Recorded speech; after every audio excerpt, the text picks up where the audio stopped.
পাচ্ছেন গাইস, এটা আমাদের কোম্পানি কাজ হচ্ছে। তো একটা দাদা বিরক্ত কারণে কি জানি বসে আছে কেন, দেখি চলো দাদার সঙ্গে দু চারটে কথা বলা যাক।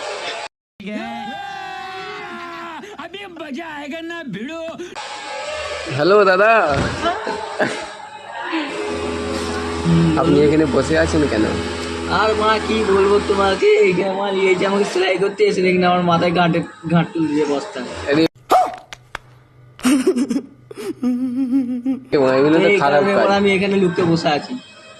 কেন বসে আছেন? বিরক্ত হয়ে যাচ্ছেন আপনি? হ্যাঁ, খুব বিরক্ত হয়ে যাচ্ছে। আমাকে এক বলে নিয়ে এসে ওরা এরম করাচ্ছে। দাদা আপনাকে তো ওটা খোঁজাখুঁজি করছে মাস্টার। মারা ওরা গাঁড় মারা গেলে ওরা আমাকে সেলাই কাম করে বলে মার কাছে আমাকে গাঁট বাড়াচ্ছে কেন ওরা। মারা আমি জেলে পুরে দেবো মারা। তুমি মাস্টারকে জেলে পুরবে? হ্যাঁ মারা পুরে দেবো।